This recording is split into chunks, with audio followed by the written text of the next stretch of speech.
Hi everyone, and welcome to this episode of Sustainalog. Sustainalog is a candid, heartfelt webinar series that takes you into the minds and the hearts of the sustainability leaders. Each episode will be featuring an intimate conversation that I would be having with a visionary leader who I absolutely respect, such as today's leader is Kirsty Ross. With her today, we will be discussing her personal journeys towards the environmental leadership, her career transition into sustainability, but most importantly, her mental health and the work-life harmony that she's able to achieve or maybe not achieve. And finally, her victories and her proudest moments, and also her setbacks in the fight towards a sustainable future. So Kirsty, thank you so much for coming. Thank you so much for having me. I'm absolutely delighted to be here. Oh, the pleasure is all ours, trust me. Okay, so let's begin. I mean, in all honesty, leading a sustainability function in financial services, we all know it involves significant challenges, whether it's navigating regulations or shifting mindset of employees. So how do you personally stay resilient? And how do you maintain that smile that I always see you smiling?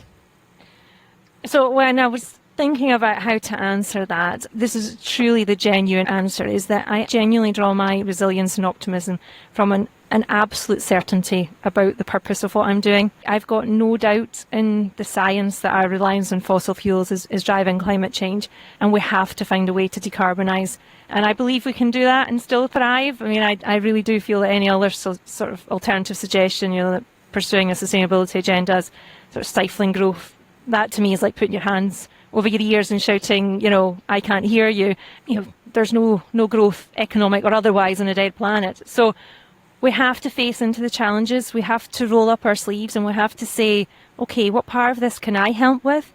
So my contribution, it might be a ripple in the wider global world, but I really truly believe in the power of the collective. I believe there are people doing roles like mine across the UK, across the globe, in companies, organisations, charities, government, local authorities, all across the UK and globally, and then all those ripples are going to get us the tipping point that we need. Don't get me wrong, there are definitely days I'm less optimistic than others for sure, but I'm definitely more optimistic than I'm not. I draw my energy from my team and other colleagues who share the same passion and vision for this better future.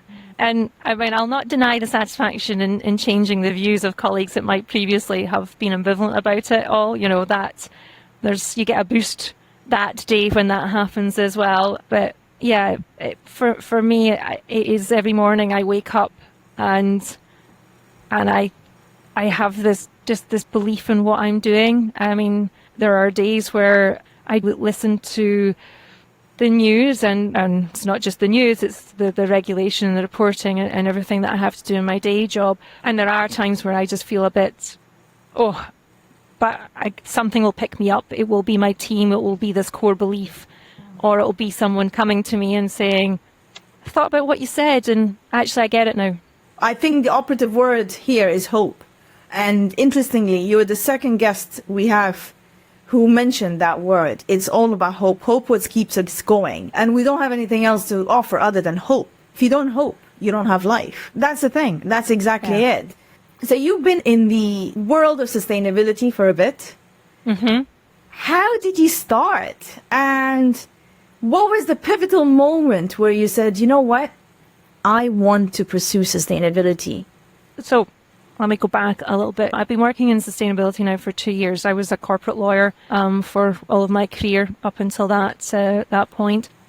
Not a frustrated lawyer, that's probably the wrong phrase. Why not? You could be. It never really sat easily with me. It was never my first choice of a career to go into. Okay. Very long story as to how I tipped into it. But for a very long time, I had been thinking about wanting to pursue something with that, and something that was very true to my core purpose.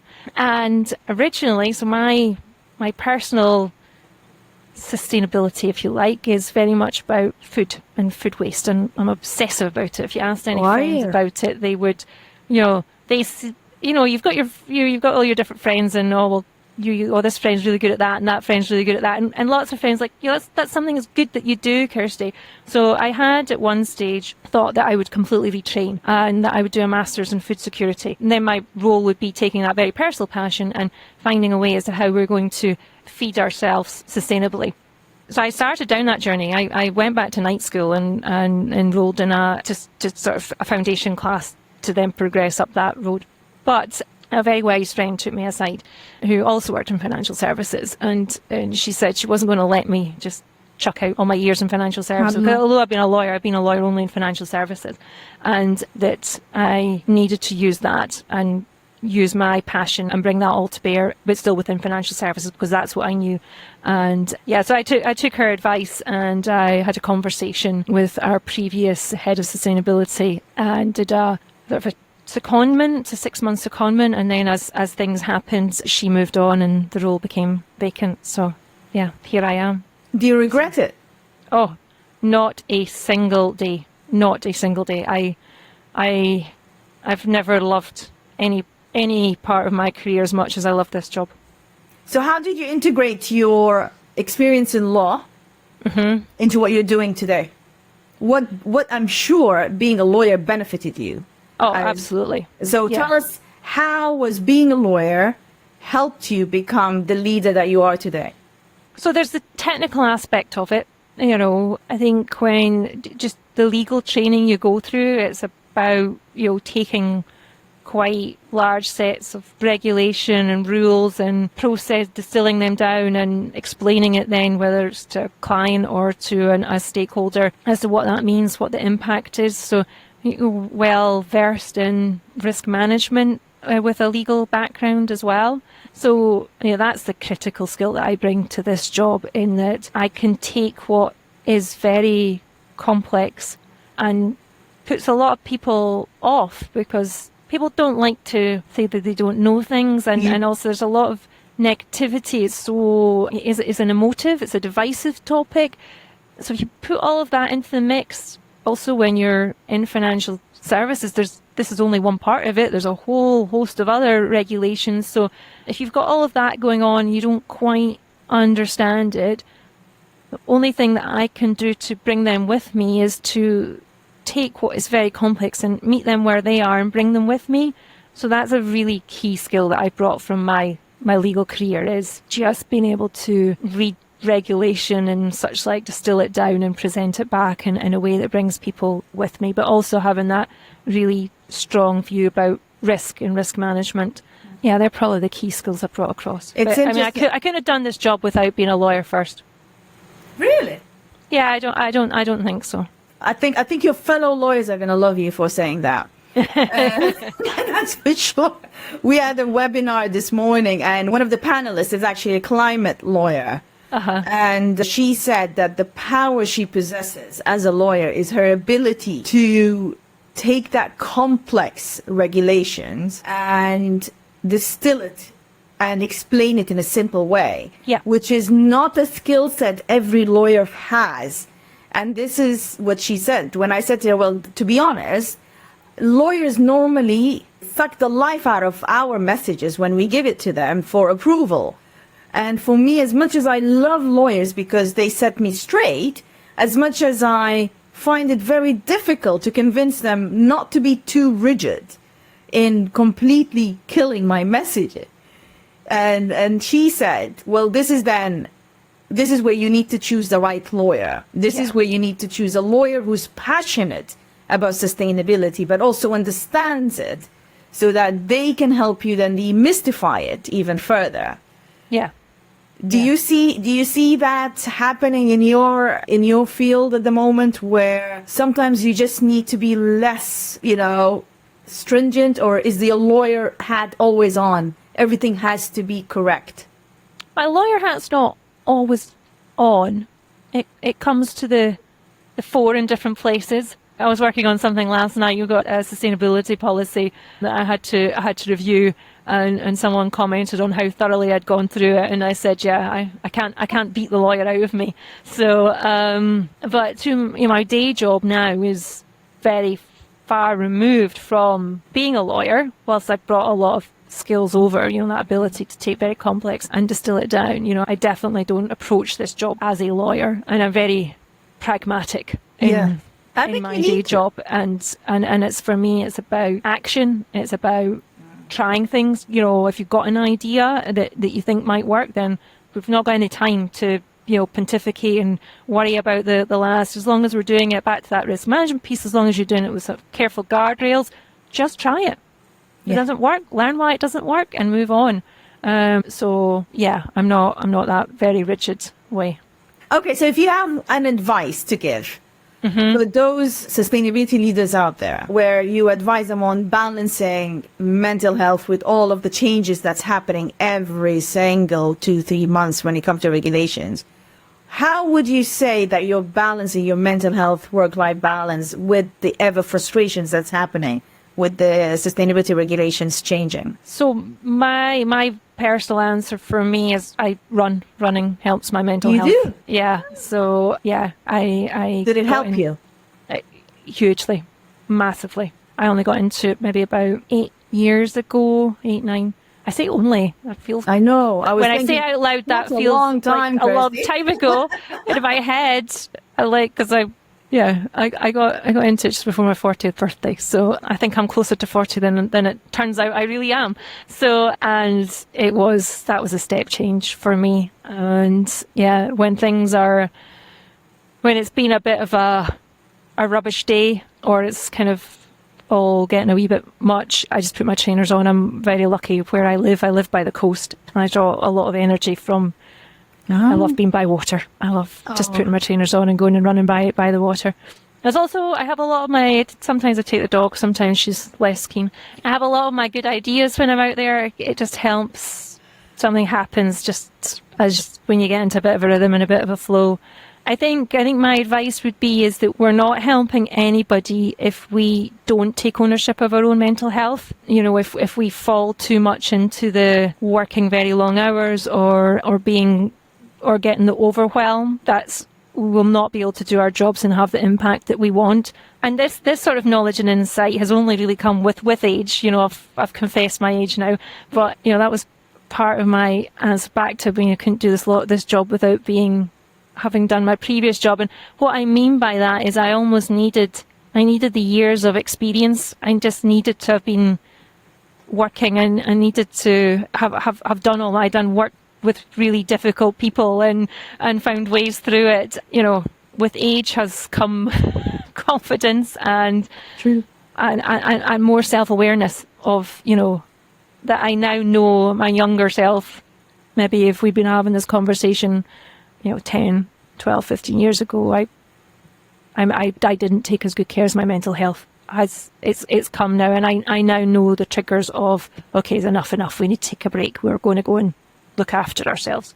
Really? Oh, that's wonderful to hear, to be honest, because I think if we don't focus on our own mental health, we're going to lose hope.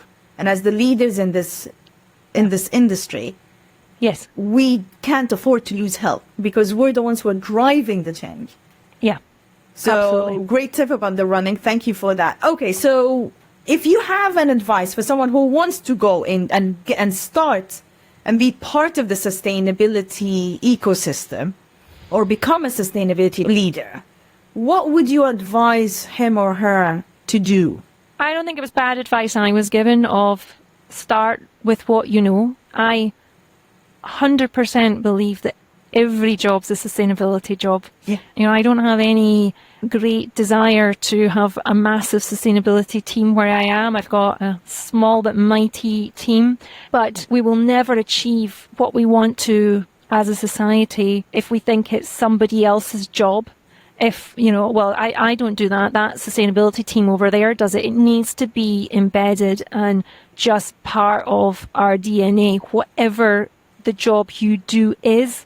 To take an example, my HR colleagues, when they're doing their job, they need to be thinking about, well, what if we take this action, or we decide to open an office here, what does that do to our travelling? Or if we want to have people back in the office more, or we want them to travel more between sites, what does that do from our impact? Can we do it in a way that's that has the least impact on the planet, or it could be my colleagues who are developing our products.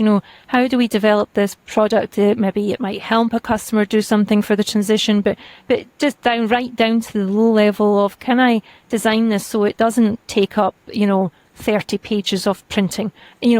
So no matter what job you do in whatever industry, I want people to be looking at it through the lens of, how do I do this and have the least impact? So that would always be my starting point for someone who wants to evolve in this, looking at yourself first off as to, what are your skills, what do you know, and go from there. And then in terms of upskilling, how I've upskilled myself, I have been really fortunate to have done a couple of external courses. But I've got so much of my learning through podcasts. What I love about this profession is that we share. Every single one of us knows at our core that we will not do this without collaboration on a scale we have never seen before. So we're very open, we're very sharing, and there's some excellent resources out there. And, I'll put that on when I'm walking the dog, and you build your knowledge that way, and then you're the person in your organization who can put their hand up and say, I know about this, and I know about how it applies to whatever it is you already have your experience in. Yeah, no, I absolutely agree. I started the same. I started with what I have and the skill sets I have, but I was confused at the beginning. I wasn't sure which elements of sustainability I wanted to specialize in, or what would I be passionate about. Yeah. So I took several courses. I began with the free courses on the free, like Coursera, for example. Yeah. And then after that, once I took several of them, I was able to determine, okay, this is the element I really enjoy, which for my case was the regulations. I really enjoyed the regulations. I wanted to understand the impact of the regulations. And then, like you, I mixed it with my superpower, which was communications. Yeah. And then this is where I was like, okay, fine. My light bulb moment just came up and said, yeah, good. We're good to go now. Yeah. But no, thank you so much, Kirsty, for coming. I really appreciate it. And if anyone wanted to get in touch with you, where can they do so? Probably LinkedIn's the best. Yep. Perfect. We will put the LinkedIn link on the show notes. But thank you. Thank you very much for coming once again. Thank you so much for having me. I'm absolutely delighted to be here.